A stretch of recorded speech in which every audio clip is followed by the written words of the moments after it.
Waduh, ada partai politik hingga pejabat jadi backing Ponpes Al Zaitun. Pantas seperti tak tersentuh hukum. Muldoko ketika ke sana ini masih Pangdam 3 Siliwangi. Jadi masih masih Pangdam. Ketika datang ke sana, kata Pak Muldoko apa? Saya datang sekali langsung jatuh cinta. Coba bayangin coba. Hasil pembicaraan, hasil salaman dengan Pak Panji Gumilang itu. Wah, kira-kira bahasa beliau ini karena hipnotis lah. Hipnotis itu kalau bahasa Malaysia itu pesona, jadi terpesona. Jadi saya setelah pulang, ini saya sekali ke sini terpesona. Bapak Said Agil Al-Munawar kesana sekali juga. Padahal itu harusnya dia meneliti tentang ya ini wakil pemerintah ya, Menteri Agama beliau ini, Pak Said Agil Al-Munawar ini datang ke sana, pulang ya seperti menteri-menteri sebelumnya.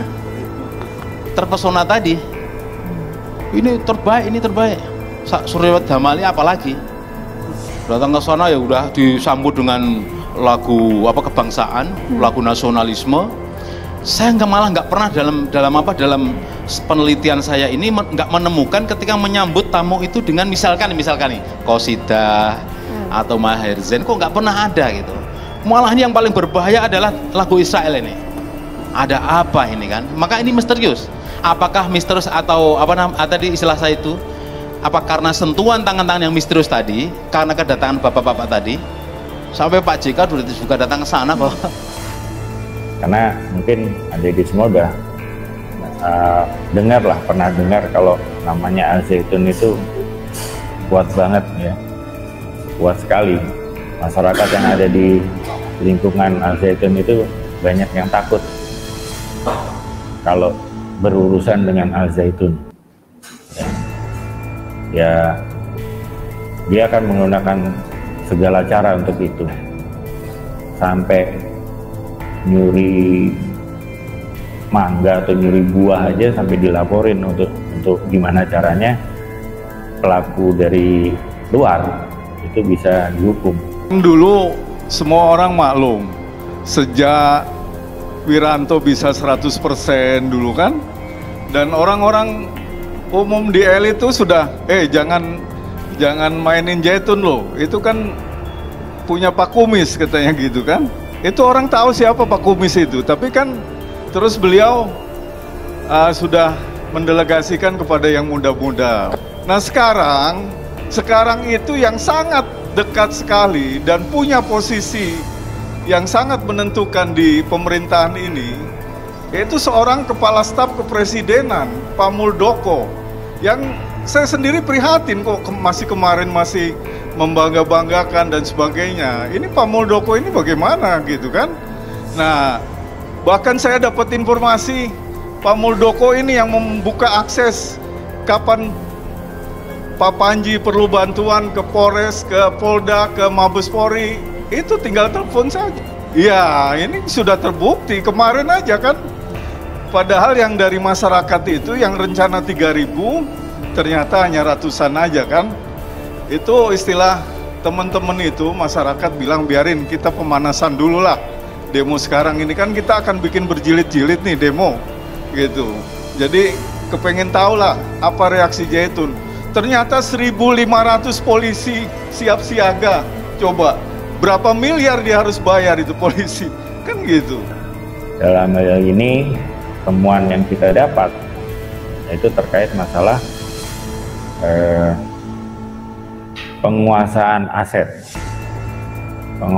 aset yang tidak sesuai dengan aturan yang berlaku. Banyak aset-aset yang dibeli oleh Al Zaitun belum terselesaikan. Dan mungkin juga ada beberapa yang tidak mau diselesaikan. Pekerja-pekerja yang ada di Al Zaitun itu hanya dipaksa bekerja tanpa dibayar dengan alasan-alasan menurut ajaran agama. Saya sudah sering bilang bahwa yang namanya MYR Agung Sidayu, yang notabene adalah adik kandungnya Panji Gumilang, itu agen Interpol di BIN, Badan Intelijen Negara. Itu yang dapat mandat dari Pak Muldoko itu untuk mengakses ke Polres, ke Polda, ke Mabes Polri gitu. Jadi begitulah permainan. Dengan kekuatan seperti itu dia berani sekarang mau ngomong apapun dia yakin gak ditangkap. Dan saya terakhir melihat bahwa dia sudah komunikasi dengan Tel Aviv gitu. Sudah komunikasi dan dalam waktu dekat Pak Panji itu akan ke Tel Aviv. Seperti apa bahayanya MI KW9 yang berada di Al Zaitun apabila ini tidak bisa ditindaklanjuti oleh kita semua. Ternyata ada partai politik dan pejabat yang menjadi backingan Ponpes Al Zaitun. Pantas saja hingga saat ini seperti tidak tersentuh hukum. Siapa pejabat dan partai politik yang ada di belakang Ponpes Al Zaitun? Partai politik dan pejabat tersebut ternyata memiliki andil besar di Indonesia. Hal ini terungkap dalam kanal YouTube @gurugembul Minggu 7 Mei 2023. Dalam video YouTube tersebut terungkap alasan mengapa Ponpes Al Zaitun selalu menimbulkan kontroversi dan tak ada satupun yang berani memberikan teguran. Hal tersebut karena memang ada kekuatan besar yang membekengi Ponpes Al Zaitun yang berada di Jawa Barat tersebut. Video berdurasi hampir 20 menit tersebut mengungkapkan bahwa selama ini Ponpes Al Zaitun ternyata memiliki backingan besar dari petinggi partai di Indonesia. Banyak pejabat dan petinggi partai yang dekat dengan Ponpes Al Zaitun, ujar narator dalam video. Polemik yang terjadi di Ponpes Al Zaitun Indramayu diketahui dari dulu hingga sekarang tak ada habisnya. Kontroversi di Ponpes Al Zaitun terjadi silih berganti, seakan tak ada yang berani memberikan teguran ataupun peringatan. Seperti halnya kontroversi baru-baru ini yang menggemparkan masyarakat Indonesia mengenai saf laki-laki dan perempuan dijadikan satu oleh Ponpes Al Zaitun kala melaksanakan sholat Id 1444 Hijriah. Tak hanya itu, adzan nyeleneh juga dilakukan Ponpes Al Zaitun. Bahkan pendiri Ponpes Al Zaitun Panji Gumilang menyatakan dalam waktu dekat pihaknya akan memakai santri putri untuk dijadikan khotib Jumat. Panji Gumilang juga membuat kehebohan setelah menyatakan bahwa Ponpes Al Zaitun tidak menggunakan 4 mazhab dunia, melainkan bermadhab kepada Presiden pertama RI Insinyur Soekarno. Ini juga diduga kuat lantaran banyak kontroversi yang terjadi di Ponpes Al Zaitun. Namun hingga saat ini belum ada kepastian statusnya. Sebelum adanya kontroversi yang terjadi baru-baru ini, mencuat juga kasus lama yang terbongkar satu persatu. Di antaranya pengaduan seorang wanita mantan pegawai Ponpes Al Zaitun yang mengaku telah dilecehkan oleh Panji Gumilang. Kasus pelecehan dan pencabulan itu terjadi pada 2021 lalu. Namun hingga kini belum ada tindak lanjut mengenai pengaduan itu meski sudah dilaporkan kepada pihak kepolisian.